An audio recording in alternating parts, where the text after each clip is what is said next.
Bom, boa tarde a todos. Eu agradeço o convite da organização, a doutora Márcia, a todos que estão aqui.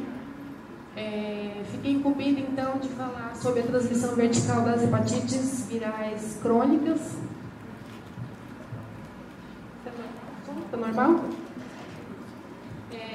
A transmissão vertical, então, de hepatite B e C, que são as duas hepatites virais que cronificam, né, diferente da A e da E. A hepatite delta eu não achei relevante incluir por conta da nossa prevalência aqui, que é insignificante. Na verdade, nós não temos casos locais, né? No Brasil, a gente sabe que a delta está lá na região amazônica, na região norte do país, então eu não incluí. Então, vamos falar aqui então de transmissão da B e da C, somente. Bom, em termos de introdução, todo mundo já conhece, esse é o vírus da hepatite B. É um vírus férico, ele é um vírus envelopado, né, como mostra a ilustração. Ele é um DNA vírus, né, constituído de DNA. Ele foi identificado primeiramente em 1965, né, bem antes do vírus da hepatite C, muito antes. No mundo são cerca de 350 milhões de portadores, de acordo com a OMS. Então, uma prevalência bastante alta e preocupante, né, porque é uma doença que cronifica e em consequência disso, possui evolução por comprometimento do fígado importante, né, chegando ao quadro de cirrose, até a evolução também diretamente por ser um vírus oncogênico ao hepatocarcinoma, que são aí indicações absolutas de transplante de fígado. No Brasil, cerca de 1% da população, né, seria uma prevalência em geral, bem por cima. Os estudos de levantamento epidemiológico que nós temos são populacionais, então eles são bem restritos, né, não temos uma prevalência concreta nacional, mas cerca de 1% da população geral do Brasil seria portador do vírus da hepatite B de uma forma crônica. A transmissão que todo mundo já conhece, né, a transmissão ela não é exclusiva parenteral, ela é incluída e considerada como uma DST, uma doença sexualmente transmissível. Então, nós temos a forma sexual também muito prevalente e relacionada à transmissão desse vírus. Né? Tanto um contato heterossexual como homossexual pode ocorrer a transmissão. E na forma parenteral, né, com exposição de mucosa ao sangue, de fluidos corpóreos no geral, exudados de feridas, sêmen, secreção vaginal, são líquidos corpóreos que possuem uma alta concentração viral e que pode ocorrer a transmissão. A transmissão perinatal também é importante, faz parte aí das vias de transmissão e que nós vamos comentar hoje, né? Principalmente da mãe com o marcador de superfície viral positivo, que é o HBsAg, ou seja, a mãe com o vírus circulante, que ocorre a transmissão então perinatal principalmente no momento do parto. E o horizontal familiar, que é uma forma de transmissão também pelo convívio familiar no mesmo domicílio, principalmente pelo contato íntimo entre as pessoas, na troca principalmente de materiais perforocortantes aí que no nosso dia a dia nós trocamos. A forma transplacentária é muito rara, é difícil de se acontecer, estudos mostram uma porcentagem só de 5% de prevalência nessa transmissão. Nos aspectos gerais da hepatite B, as manifestações clínicas e o prognóstico da infecção, elas vão depender principalmente da idade da aquisição da infecção, ou seja, crianças, quando adquirem por forma vertical ou por outra forma, parenteral, né, que seja, elas têm uma chance muito grande de evoluir para a doença crônica, diferente dos adultos. O nível de replicação do vírus e o estado imune do hospedeiro, essas vão depender, então, são dados que dependem aí para apresentar ou não as manifestações clínicas. A infecção perinatal ou na infância geralmente assintomática, né?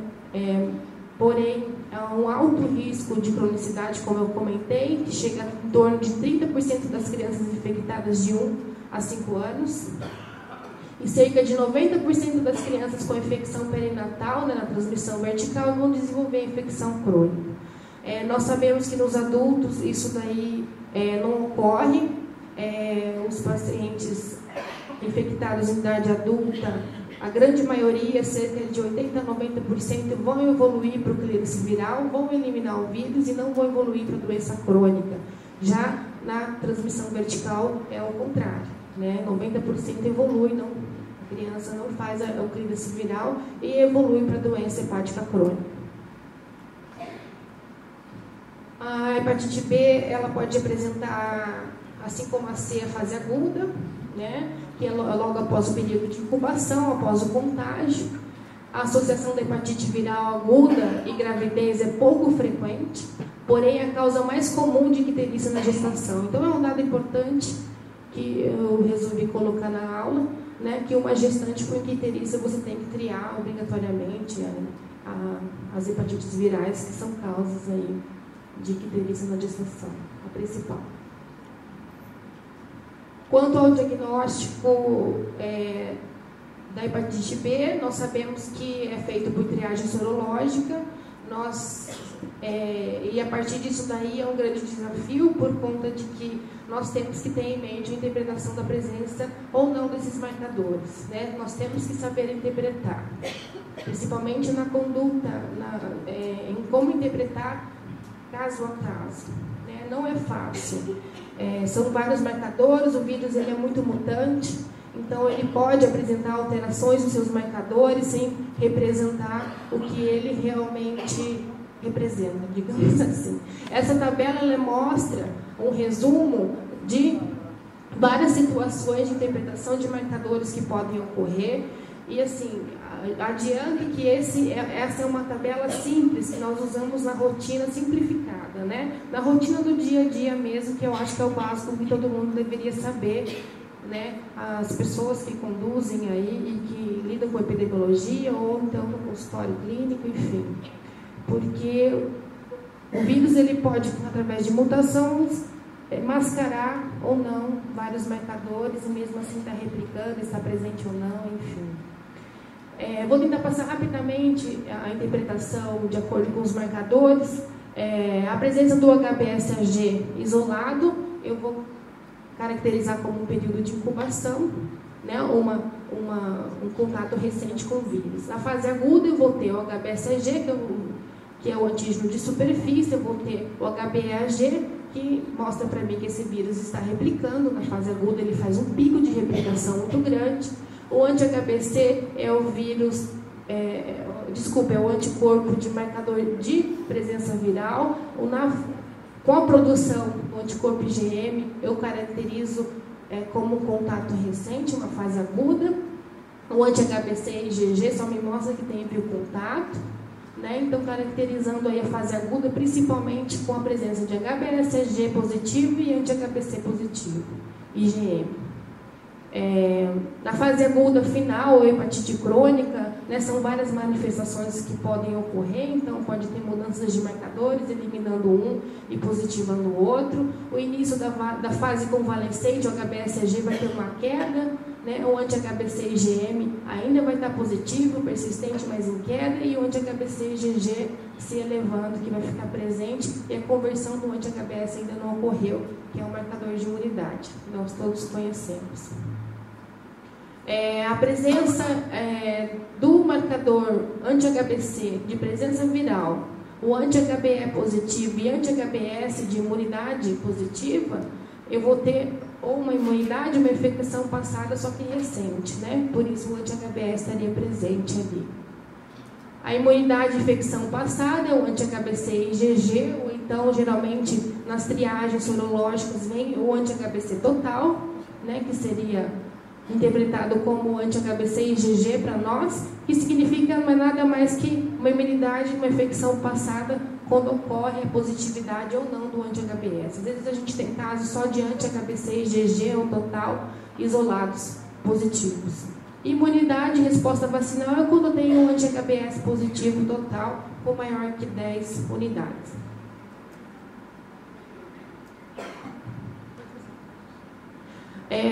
O que é mais importante aqui na nossa nossa aula, que a gente tem que comentar que o rastreamento sorológico para a hepatite B é obrigatório em todo pré-natal. Não sei se vocês já sabem bem. A gestante portadora, então, do vírus da hepatite B, eu sempre vou ter que levar em conta a presença do HBeAg, que nada mais é que um marcador do core do vírus que me mostra que esse vírus está ou não replicando. Né? Na positividade, me mostra uma replicação viral ativa. Então, com HBeAg positivo, tem 80% de chance de transmissão vertical ARN ao neonato. HBeAg negativo, eu vou ter em torno de 5 a 15%, uma média de 8%, então, de transmissão vertical. As medidas de prevenção, né? Graças a Deus, na hepatite B, nós temos uma forma de prevenir, assim como que o doutor Antônio Miziara apresentou, as medidas de prevenção com medicação, não com vacinas, mas existe essa possibilidade. Depois a gente vai falar e mostrar da hepatite C que não tem muito o que fazer, né? No período perinatal, então, são altamente eficazes. As estratégias de imunização, ela pode ser passiva ou ativa, né? A passiva é através do uso da imunoglobulina humana hiperimune, né? para o vírus B, para a hepatite B, e a ativa nada mais é do que a vacina para a hepatite B. A vacina ela pode ser utilizada isoladamente, mas claro que na rotina isso a gente não usa, mas de repente, um local que não tenha a disponibilidade da imunoglobulina, ela pode ser feita isoladamente e tem uma grande eficácia mesmo assim na prevenção da transmissão vertical, que vai reduzir os níveis de transmissão em 70% a 95%, de acordo com esse estudo. Então, eu posso usar somente a vacina se eu não tenho? Claro, deve. Né? O ideal é que seja o uso delas combinadas, né? Então, utilizando a forma ativa combinada com a passiva, a vacina com o uso da imunoglobulina, né? Eu vou ter, com a administração até 12 horas após o nascimento. Então, isso é feito nas maternidades, logo após o parto, até 12 horas. Isso é muito importante porque, com o passar do tempo, a proteção ela cai, né? Até 7 dias eu posso garantir algum benefício do uso da vacina com a imunoglobulina, mas após 7 dias não tem garantia nenhuma e já nem é mais recomendado. O ideal é que se faça nas 12 primeiras horas do nascimento. Ela tem uma alta eficácia na prevenção da TV, reduzindo em cerca de 85% a 95% também quando combinado, né? Um pouquinho a mais ali que o uso isolado da vacina. O aleitamento materno para as mães que têm hepatite B crônica, presença viral, não traz riscos adicionais para o recém-nascido que tenha recebido a primeira dose da vacina e imunoglobulina, claro, né? Preferencialmente nas primeiras 12 horas de vida. Então, a amamentação, o aleitamento materno é liberado para as mães que têm o vírus da hepatite B crônica, mesmo replicante ou carga viral alta, sendo que tem a garantia de que o recém-nascido foi imunizado, né? Foi feita a profilaxia. A escolha da via de parto, ela vai ocorrer, a transmissão vertical ocorre predominantemente durante o parto, né? Não intraútero, por meio de contato com sangue, líquido amniótico, secreções maternas, que é onde tem concentração viral. A concentração viral maior é no sangue. Não existe até o momento evidência de maior proteção proporcionada pelo parto cesariano. Então, assim, na verdade, a rotina é recomendada, é uma conduta obstétrica, né? Acho que avaliando cada caso a caso. Recomenda-se que medidas invasivas ao feto, tais como aminocentese, cordocentese, por algum motivo tenha que se fazer, mas sejam evitadas. Tá? Bem como as manobras de ressuscitação, aspiração gástrica, sejam realizadas de maneira atraumática, para que o recém-nascido tenha o menor contato com o vírus possível, né? Evitando a maior contaminação do recém-nascido.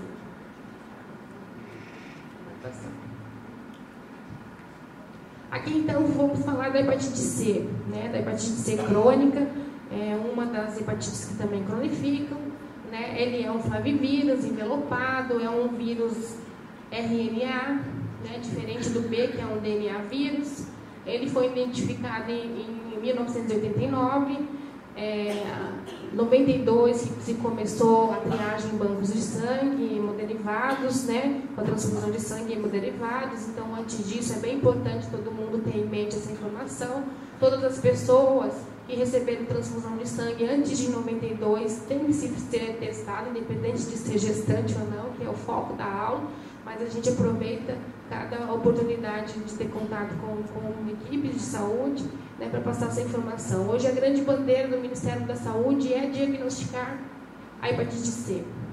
Né? A gente tem uma prevalência mundial de 3% da população mundial com vírus, e a gente sabe que a grande maioria dessas pessoas não tem noção de que tem um vírus, nunca foram testadas, então aí a gente tem um subdiagnóstico muito grande. Né? Estão evoluindo para cirrose hepática, hepatocarcinoma, e sem saber, porque a evolução é assintomática. No Brasil, cerca de 3 milhões são infectados, a gente tem uma notificação de 700 mil casos apenas, então a gente tem 2 milhões de pacientes aí para descobrir, né, soltos por aí sem saber. Então a gente precisa muito estimular os nossos serviços, a testagem sorológica do anti-HCV, o diagnóstico desses pacientes, ainda mais porque hoje em dia o tratamento foi muito facilitado, né, com o novo protocolo do Ministério da Saúde de tratamento da hepatite C crônica, trazendo os novos antivirais de ação direta, deixando o tratamento livre de interferon, que era uma porcentagem reduzida de resposta terapêutica satisfatória, em torno de 40%, no máximo 50%, agora a gente fica no mínimo de 90% de chance de cura. Então, lembrar que a hepatite C tem cura. Hepatite B nós conseguimos controlar com o antiviral quando ele é indicado. A hepatite C não, nós conseguimos curar. A transmissão, então, ela é relacionada basicamente à transmissão parenteral. Então, lembrar que o vírus C ele está no sangue, né? Então, a transmissão de todas as formas de contágio é através de contato com sangue contaminado. Então, como eu falei, transfusões de sangue antes de 92, antes de 93 que começou mesmo a triagem em todo o Brasil nos bancos de sangue. Usuário de drogas ilícitas, não só injetáveis, mas também inalatórias, uso de seringas, enfim, todos os contatos aí por via parenteral.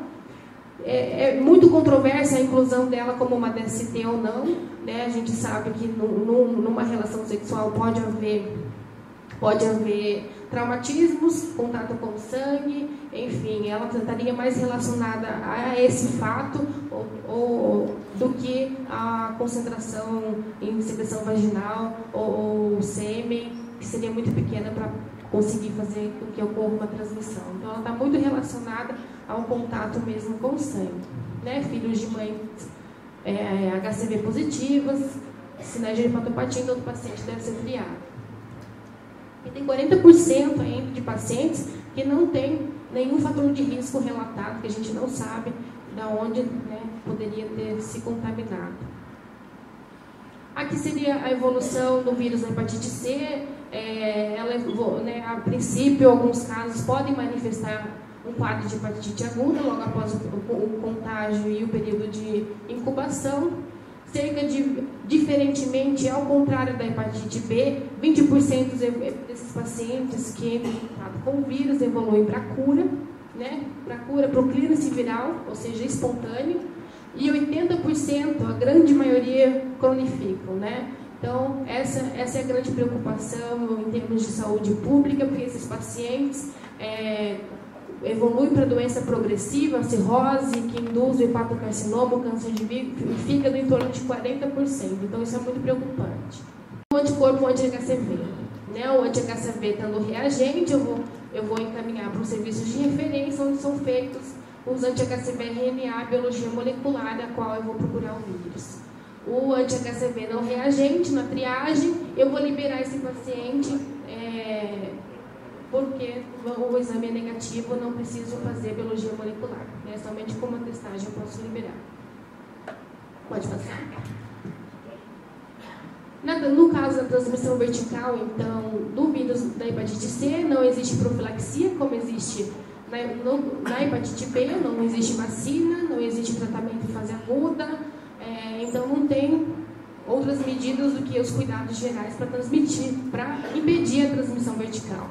Vai ocorrer passagem do anti-HCV da mãe para o filho por via transplacentária, ou seja, a eliminação só vai ocorrer após 18 meses de vida. Então o anti-HCV ele nem é triado até um ano e 6 meses, só a partir desse momento que você tria, porque na verdade esse anticorpo o RN a criança adquiriu por via transplacentária. O maior risco para o RNN ocorre no parto, né? Então gestante com elevada carga viral circulante e principalmente a co-infecção, pacientes que tenham co-infecção com o vírus HIV. Então aqui alguns estudos, né, com algumas prevalências. Esse estudo, pode passar. Esse estudo de 2000, a taxa de transmissão vertical com mãe HCV RNA positivo é de 6,7% e mãe com a co-infecção com HIV tem de 3 a 8 vezes mais a chance de ocorrer a transmissão vertical. Então, na co-infecção, a chance é muito grande. Esse de 2004 mostrou que a transmissão vertical da mãe, HCV RNA positivo, é de 2,4, uma porcentagem menor. Peixoto, em 2004, a transmissão vertical foi de 5,56. Com mães, mais em mães com genótipo 1B, então ele depende também do tipo do vírus C, genótipo 1B em 3A, então demonstrou uma maior taxa de transmissão vertical. E um estudo local de Figueiró Filho, né, de 2010, no FMS, mostrou uma transmissão vertical de 13%. Assim, dados gerais da transmissão vertical do vírus C, a principal fonte de infecção em crianças é a transmissão vertical. Então, porque na verdade elas são pouco expostas à transmissão parenteral, né? Sendo rara a via intrauterina, muito rara acontecer a transmissão intraútero. A taxa de abortamento, as alterações do crescimento do feto, prematuridade, complicações obstétricas, elas não vão ser maiores do que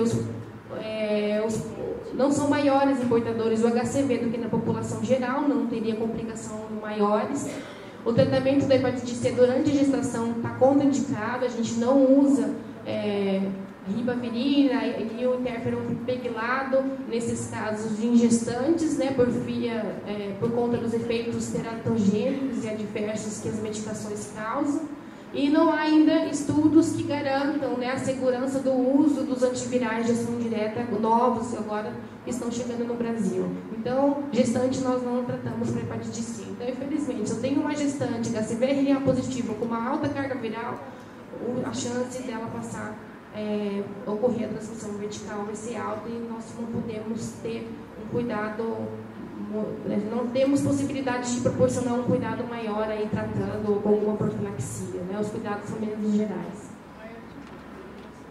A via de parto, então, mães com carga viral elevada, a preferência é para que ocorra o parto cesariana, a carga viral não detectada, na verdade não detectada, porque ela teria carga viral positiva, mas uma carga viral baixa seria uma escolha obstétrica, né, dependendo de caso a caso. O aleitamento materno, na ocorrência de fissuras ou sangramento nos mamilos, a amamentação deve ser contraindicada. Em geral, a amamentação é liberada, né, no nosso país, somente quando ocorre fissuras e sangramentos importantes mesmo, que é contraindicado por conta da exposição do vírus ao filho. Mas vários estudos mostrou que não há risco às crianças com a amamentação. O risco é maior do que quando eles ficam sem amamentar, sem receber o leite materno. Né? Então, assim, o acompanhamento da transmissão vertical do VHC, como é feito pelos infectos e pediatras, mas assim, coloquei um resuminho aqui, a Carol pode me ajudar melhor, porque eu não acompanho crianças, são os adultos. A criança nascida de mãe com HCV RNA positivo, com carga viral positiva, hepatite C crônica confirmada, então ela é uma portadora de hepatite C, ela tem testa o anti-HCV aos 18 meses, né, com 1 ano e 6 meses. Se for negativo, eu posso dar alta, ou então, por mais segurança, fazer a carga viral, fazer biologia molecular dessa criança, como a Carol estava comentando. Se positivo, o anti-HCV, a triagem eu vou realizar a carga viral, biologia molecular. Se o HCV-RNA não for detectado, poderia dar alta, posso dar alta, e o HCV-RNA detectado, né, eu considero como uma criança portadora do HCV, encaminhar para um centro de referência especializado para essa criança estar acompanhando como uma portadora de hepatite C crônica, infelizmente. Pode passar. E é isso, então, que eu tinha para falar sobre as hepatites virais crônicas, né? Estou à disposição, esse é meu e-mail para contato, alguém tem alguma dúvida quanto às hepatites virais. E estamos também no final à disposição aí para perguntas. Obrigada.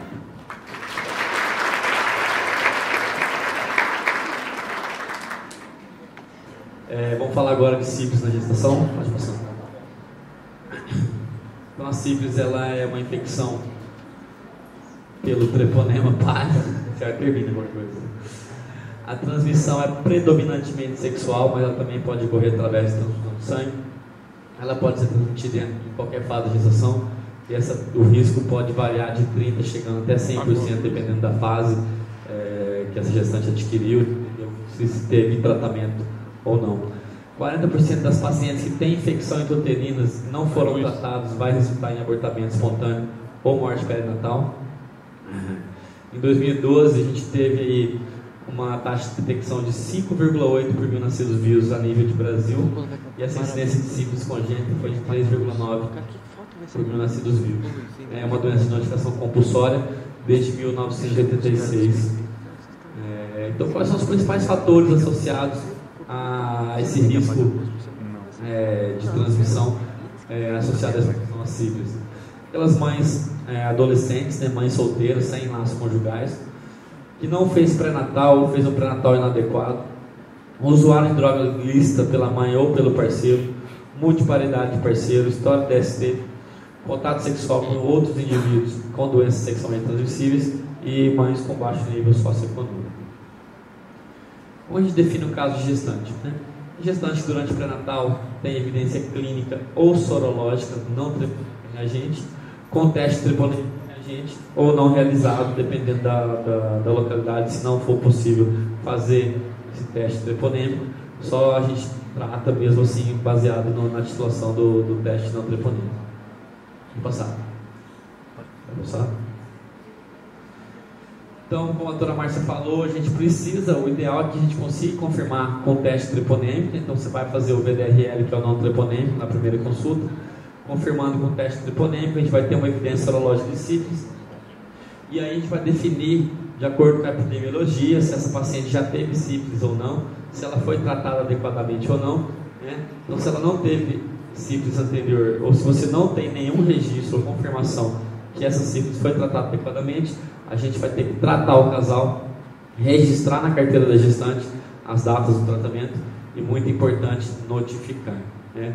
É importante salientar aqui que a cicatriz sorológica só deve ser considerada se eu tiver certeza dessa investigação diagnóstica e confirmação do tratamento da gestante corretamente.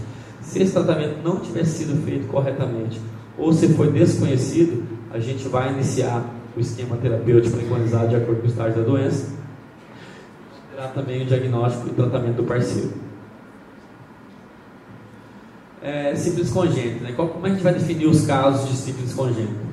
Então, toda criança aborto ou natimorto de mãe com evidência clínica para sífilis e ou sorologia não treponêmica reagente, em qualquer titulação, na ausência de teste confirmatório, se for realizado no pré-natal ou no momento do parto ou curetagem no caso de aborto, né? Que não tenha sido tratado ou que tenha recebido tratamento inadequado, mas para frente eu vou passar aí um slide sobre tratamento inadequado. Todo indivíduo com menos de 13 anos de idade com as seguintes evidências sorológicas: titulação ascendente do teste não treponêmico, que é o VDRL, a gente mais usa. Teste não treponêmico reagente após 6 meses de idade, exceto se a gente estiver fazendo um segmento dessa titulação e ela estiver em queda. Teste treponêmico após 8 meses de idade, ou título não treponêmico maior que o da mãe. Todo indivíduo com menos de 13 anos com teste não treponêmico, que é o VDRL, reagente e evidência clínica ou licórica ou radiológica de sífilis. e toda a situação que a gente consiga evidenciar, confirmar a infecção pelo treponema pálio na placenta ou no cordão, ou amostra de lesão, biópsia ou necrópsia em produto de aborto ou natimorto, por meio de exames microbiológicos, que a gente também vai definir como sífilis congênita. E seria o mundo ideal, né, para sífilis e para outras patologias durante o pré-natal? Que essa gestante fizesse um pré-natal adequado, tivesse um atendimento adequado, fizesse a primeira consulta no primeiro trimestre, antes de 12 semanas. Como a doutora Márcia mostrou, menos de 50% dessas gestantes vai chegar para a gente para iniciar a primeira consulta pré-natal, infelizmente. Após a solicitação dos exames e confirmação do VDRL positivo e confirmação da sífilis através do teste treponêmico ou não, se não tiver, fazer o registro na carteirinha da gestante, fazer o tratamento específico, e quando essa gestante chegar na maternidade, a equipe de saúde que pegar, com os médicos e enfermeiros, vai poder fazer uma avaliação sequencial da sorologia, junto com a história clínica e epidemiológica, para tomar a conduta com RM de acordo com o protocolo, e obviamente tem que fazer notificação.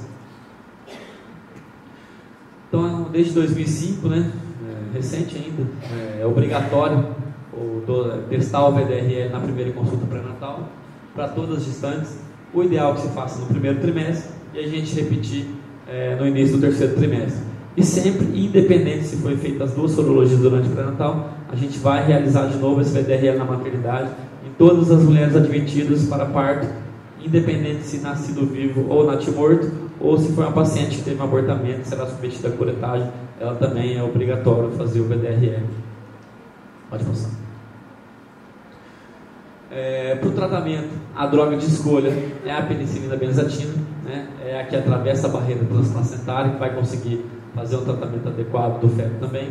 Infelizmente, a gente está com um problema grave de saúde pública, que não tem penicilina benzatina, estamos desesperados, não sei o que fazer, ninguém sabe o que fazer, não tem a nível de Brasil, não sei se de mundo também, né? Mas, e isso é um caos, né? Está tendo ainda para tratar as gestantes, mas parece que por pouco tempo ainda.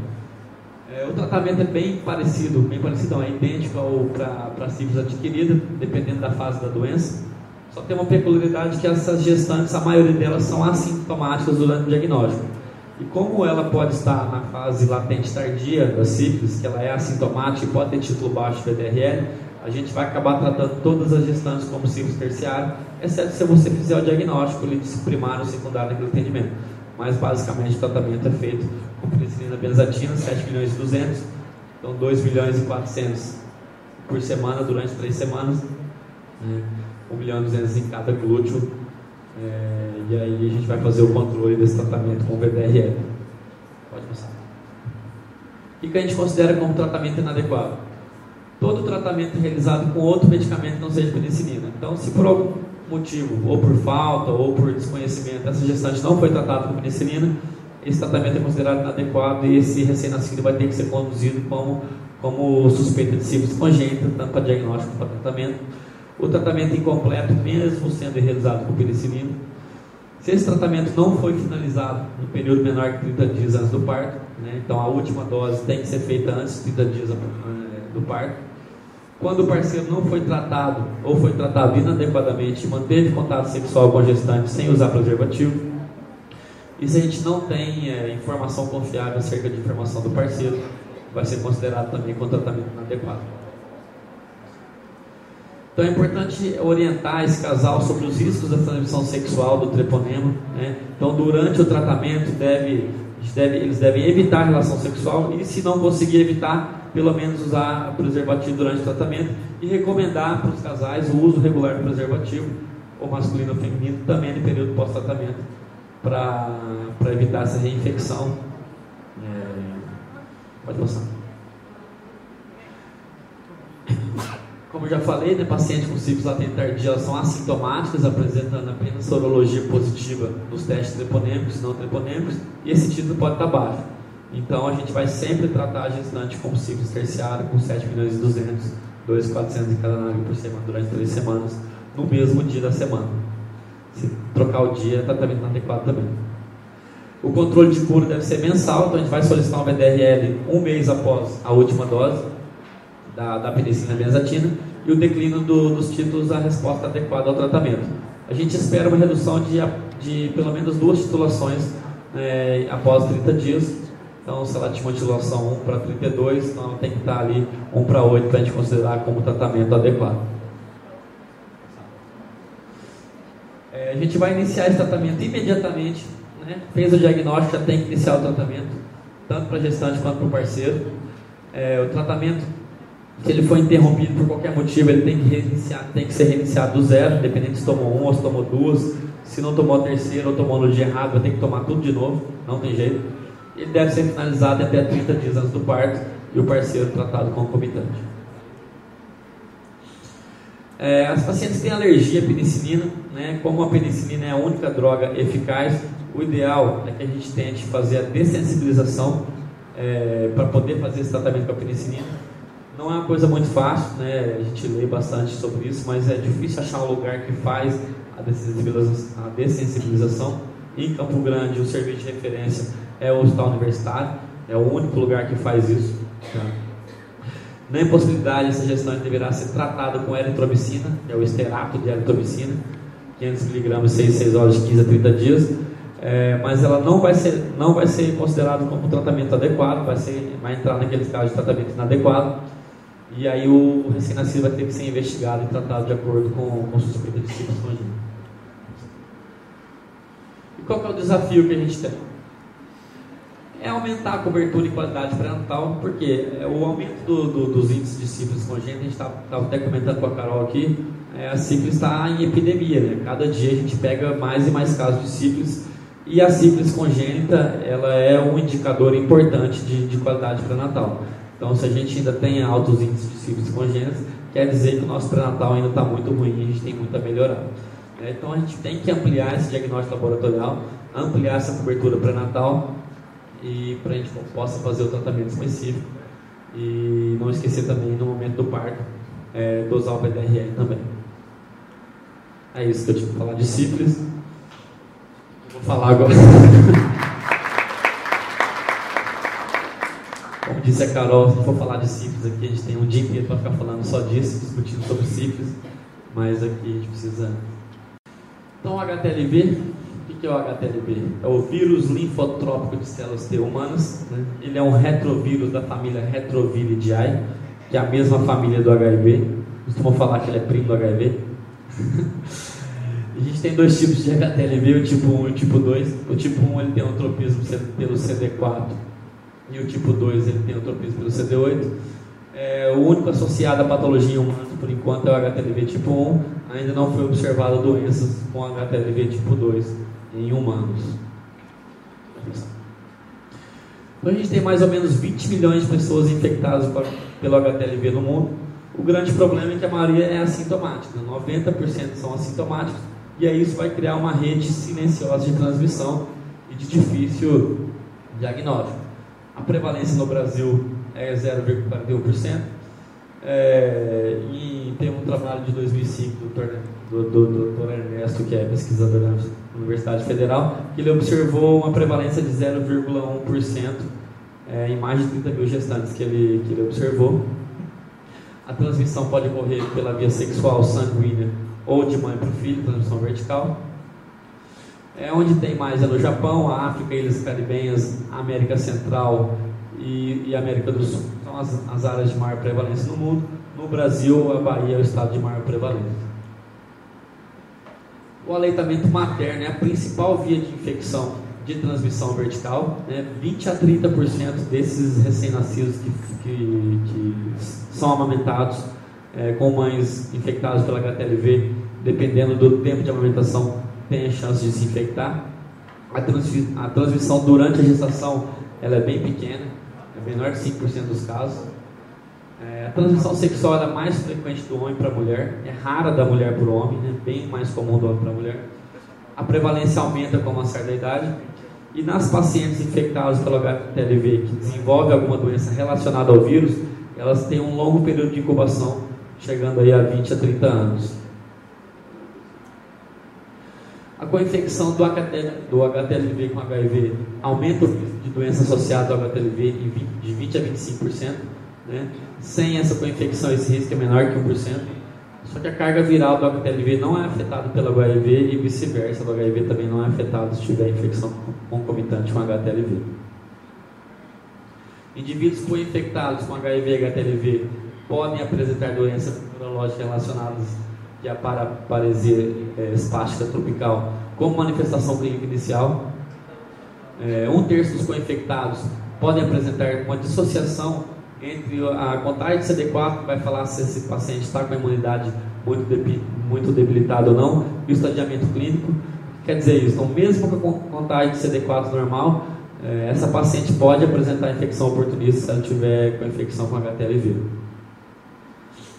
Das patologias associadas, as duas principais e piores, eu acho, é a leucemia, linfoma de células T do adulto, né, que é 2 a 4%, e é relacionada pela transmissão pelo aleitamento. Não quer dizer que ela só acontece pela transmissão pelo aleitamento, mas crianças que são transmitidas, que pegam o vírus pela transmissão vertical, pelo aleitamento, têm uma chance maior de desenvolver esse tipo de patologia. E a paraparesia espástica tropical ou mielopatia associada ao HTLV, que é uma doença neurológica crônica, desmilizante progressiva, que vai dar distúrbio neurológico de marcha, fraqueza, enrijecimento do membro inferior. Ela é rara, menor que 1%, está mais relacionada à transfusão de sangue. Então, além dessas duas, a gente tem mais algumas manifestações que podem acontecer. Como eu disse inicialmente, a minoria vai ter esse tipo de transmissão, né? Mais de 90% é assintomático. Então, além da leucemia e da mielopatia, a gente tem mais um monte de coisa aí. Polimiosite, uveíte, alveolite, a dermatite infecciosa, que é a principal manifestação clínica em crianças, além da foliculite, escabiose, artrite, tireoidite, cistite e além de algumas doenças autoimunes, como a síndrome de Sjögren e a doença de BC. Como a gente não tem tratamento, né, com HTLV não tem tratamento específico, a gente pode prevenir. Não tem uma vacina para o HTLV ainda. E para prevenção, o que a gente acaba fazendo? Triagem dos doadores. Aqui está doador de sangue, mas a gente vai ampliar isso para qualquer tipo de doador, né? O ideal é que se faça triagem para HTLV. Triagem no pré-natal. O HTLV ele é testado na primeira consulta, né, no primeiro trimestre, idealmente. Essa gestante com infecção por HTLV, ela tem que ter amamentação suspensa. Esse é o principal meio para evitar a transmissão vertical, é suspender a amamentação. Programa de saúde pública e de orientação sobre contágio sexual, orientar sobre HTLV, sobre os riscos, né, sobre essas doenças associadas e os meios de transmissão. E aconselhamento de usuário de drogas injetáveis a não compartilhamento de seringa, que também existe um risco sanguíneo. Então, o diagnóstico é feito através de uma triagem, primeiramente, que pode ser feito pelo ELISA, que vai detectar o anticorpo contra HTLV, e a confirmação ele pode ser ou pelo Western blot ou pelo PCR, que é a reação de polimerase em cadeia, que é o método de escolha, é o ideal, que ele vai detectar o DNA viral, ele vai conseguir diferenciar o HTLV1 do HTLV2, e é o método de escolha em crianças, né, nos recém-nascidos, para fazer diagnóstico, porque pode ter aquela passagem de anticorpos da mãe para o neném. Então, crianças nascidas de mãe infectadas apresentam anticorpos maternos anti-HTLV ao nascimento, que vão decrescer durante o primeiro ano de vida nos casos que não estão infectados. Dentre os principais fatores de risco para a transmissão vertical, como já foi dito, a amamentação de longe é o principal fator, né? Então essa amamentação tem que ser quantificada. Diretamente relacionado ao tempo de amamentação, 20 a 30% vai ter essa infecção, essa transmissão vertical, se a amamentação não for suspensa. Esse risco aumenta muito a partir do terceiro mês, e ele é um risco 4 vezes maior de 6 a 2 meses e aumenta 10 vezes a partir de 12 meses de amamentação. O aumento da carga, a quantidade de carga proviral no leite materno também influencia nesse risco maior. De fatores obstétricos, né, menor de 5% vai ser intraútero, então a transmissão intraútero não é comum, né. Então foi identificado já DNA proviral no cordão e na placenta, então isso demonstrou que essa transmissão intraútero pode acontecer. E a diferença encontrada na infecção pelo HTLV na placenta e no cordão, mais na placenta do que no cordão, da mesma paciente, sugere existir um sistema de barreira na placenta contra a transmissão vertical. Tem várias teorias sobre isso, mas ninguém comprovou por que isso acontece ainda. A via de parto, a gente não tem um consenso ainda sobre qual a melhor via de parto. A cesariana eletiva me parece ser a melhor via, né? Tem um monte de publicação sobre isso, mas ainda não tem consenso qual é a via de parto. O parto normal, o que acontece é que pode acontecer microtransfusão e o contato do feto com o canal do parto, principalmente trabalho de parto prolongado, com ruptura de membranas acima de 4 horas, a gente vai ter um risco aumentado de transmissão vertical durante o parto normal. Então a gente acaba indicando no serviço que a gente atende lá no CEDIP, cesariana eletiva para esses pacientes HTLV positivo, mas a literatura ainda não tem um consenso sobre qual é a melhor via de parto. De fatores maternos, gestante que apresenta já uma complicação de paraparesia espástica tropical, ela tem um risco 8 vezes maior de transmissão vertical. Elevadas taxas de carga proviral no sangue materno e título elevado de anticorpo anti-HTLV na mãe também aumenta o risco de transmissão vertical. Além desses fatores, a gente sabe que crianças infectadas, né, a dermatite infecciosa é uma das principais manifestações clínicas dessas crianças infectadas quando tem manifestação na infância. Ele é um fator de risco conhecido para desenvolver tanto a leucemia quanto a paresia espástica tropical na vida adulta. Pode começar. E para concluir, o rastreamento sistemático de doadores, qualquer tipo de doador gestante, orientar os portadores do HTLV a usar preservativo nas relações sexuais, orientar portadores a não compartilhar seringa, né, usuários de drogas ilícitas a não fazer esse compartilhamento de seringa, orientar portadores de HTLV não doar sangue, leite, sêmen, óvulo ou órgão, triagem de parceiros e familiares de portadores. A via de parto ainda é controversa, mas parece que a cesariana eletiva reduz o risco de transmissão vertical e sempre suspender a amamentação de gestantes portadores. Eu acho que é isso. Muito obrigado.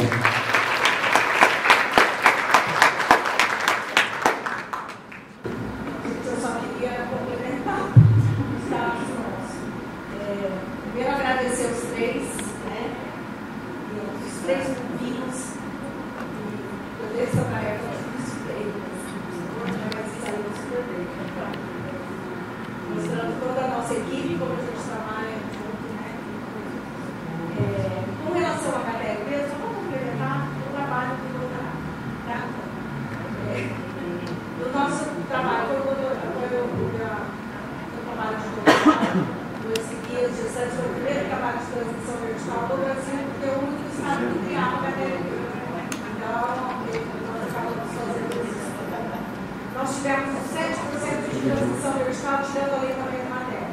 E também, desde 2002, nós fornecemos leite para a mãe na HTLV positiva.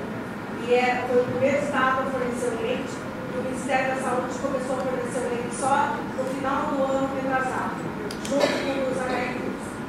Então, os outros estados só recebem esse leite nesse momento. Quando a gente já há mais de 10 anos já fornecia o leite no estado todo para essas crianças HTLV.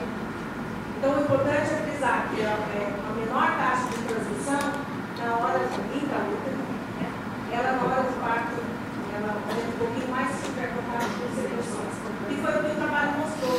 Esses 7%, uma mãe tinha mialopatria, ela desenvolveu um quadro neurológico durante a gestação, então ela tem 4 filhos, só um é negativo. Mesmo a gente fazendo toda a prevenção, todos os cuidados com ela transmitiu para 3 crianças, porque a minha dela é muito alta.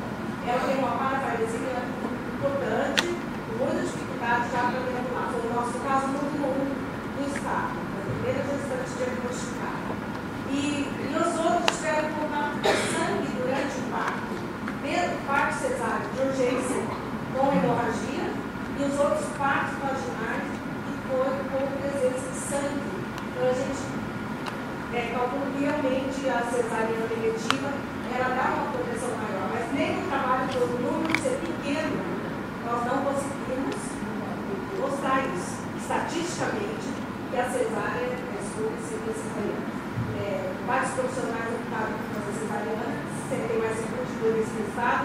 No último levantamento que eu fiz, nós já tínhamos abaixado para 13,5% de transmissão do HTLV, melhorando a situação do parto, dos cuidados no parto. Até porque o aleitamento materno já é retirado. No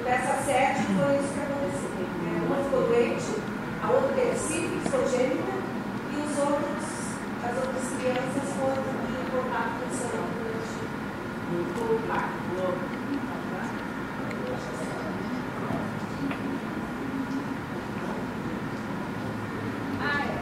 Depois eu quero o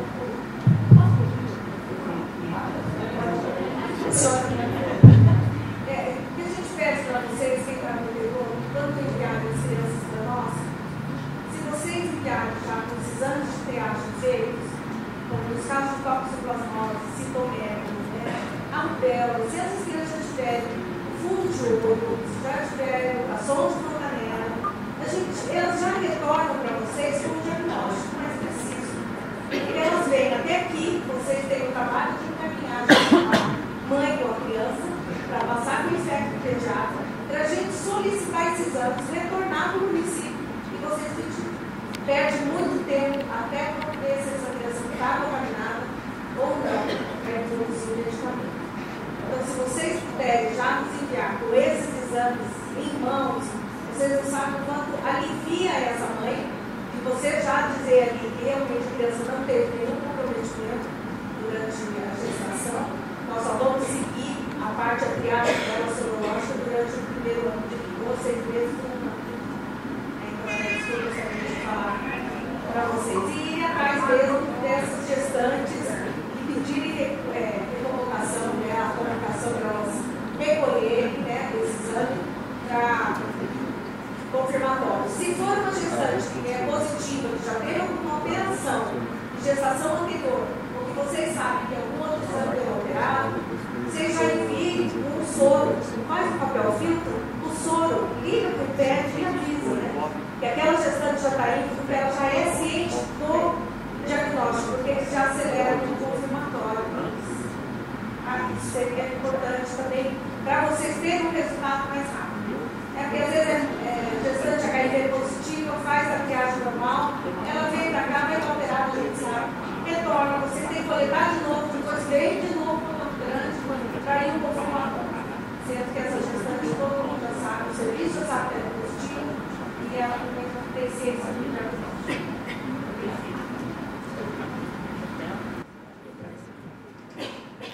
Mandaram uma pergunta aqui, que é sobre sífilis, mas como é no bebê eu vou responder mesmo, não tendo tema da aula. Se o parceiro e a gestante foram tratados corretamente de acordo com o protocolo, é necessário ou não notificar o RN com sífilis congênita? Então, vocês viram todos os critérios que a gestante tem que cumprir para dizer que ela fez um tratamento correto. Eu não sei no município de vocês, mas aqui em Campo Grande é raras as exceções que eu consigo. Uma gestante que ela e o parceiro tratem concomitantemente, com uso de preservativo, assinalado no papel, 30 dias antes do parto tendo sido a última dose, que eu confira que o VDRL caiu pelo menos 2 títulos. Então, a maioria nunca foi tratada de acordo com o protocolo. Então, eu vou encarar esse caso como suspeito de sífilis congênita. Mas vamos supor que foi tratado direitinho. Mesmo essa criança que nasceu da mãe corretamente tratada, ela tem que ter um VDRL no hospital antes de ir embora, porque o VDRL dela tem que estar obrigatoriamente negativo.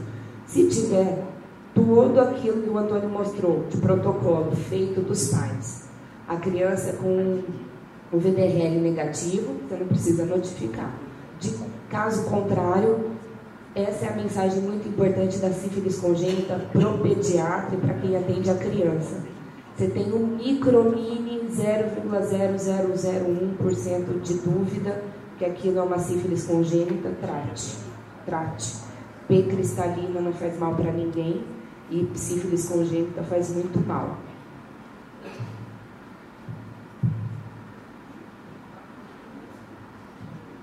Alguém quer fazer mais alguma pergunta? Vamos fazer uma pergunta para cada um. Não, é sobre toxoplasmose, na verdade, a doutora Márcia pode ajudar. É que a gente não consegue fazer diagnóstico de infecção fetal, né, pelo SUS. Né, a gente não tem serviço de medicina fetal. Então, se a gente tem essa toxoplasmose, que eu tenho uma avidez baixa, que eu posso ter risco de infecção fetal, mas eu não consigo confirmar, a gente deve tratar. Então, nas revisões de estudo, você quer dizer com a sulfadiazina e pirimetamina, você diz, né? Então, o que as revisões de estudo têm mostrado? Que há muito pouca diferença entre um tratamento que você faz espiramicina, e o que você intercala sulfadiazina e espiramicina. Então, pelos estudos e pela preservação da gestante, eu, Carolina, trataria espiramicina. Mas é diferente de uma gestante que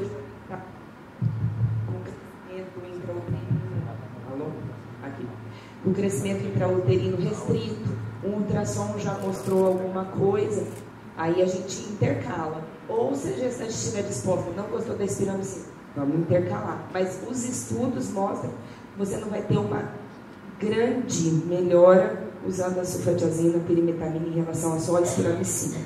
A questão agora é que não tem espiramicina, então não sei o que nós